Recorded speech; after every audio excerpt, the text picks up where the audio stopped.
Continuing coverage on the story we first reported last night.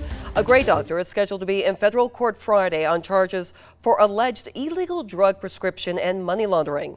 Prosecutors allege Thomas Saxey often prescribed opioid drugs without a medical diagnosis and sometimes without examining patients.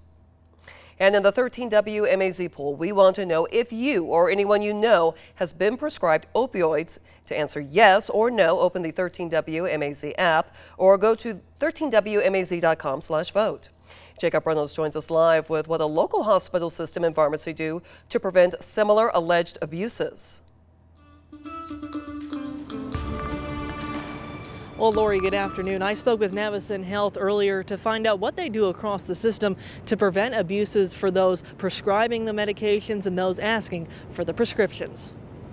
Graves Pharmacy operates right inside Navicin Health in Macon near the emergency room. Pharmacist Jim Graves has been in the business since 1961 and says opioids have become a more common prescription. You know, there was a time when it was a different age. People didn't take as much medicine. And to see someone who might be addicted or be in the habit of taking it was just a very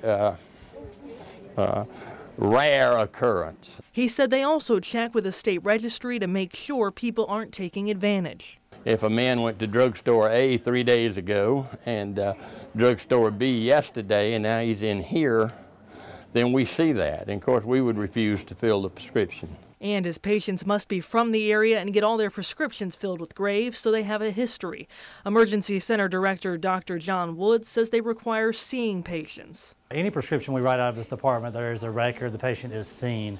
So we can't pre-sign prescriptions. We don't, somebody calls and said, hey, I need a refill. No, you have to come back to the ER for evaluation. Woods says they also check the Georgia prescription database and other states that share information. He says they also try other remedies and alternatives before jumping to controlled substance prescriptions.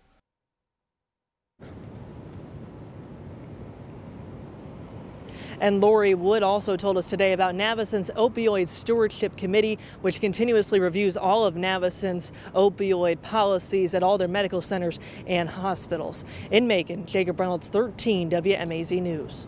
Thank you, Jacob. And in the 13 WMAZ poll, we wanted to see if you have been prescribed opioids, and it says or shows almost 80% of you say yes, you have been prescribed opioids.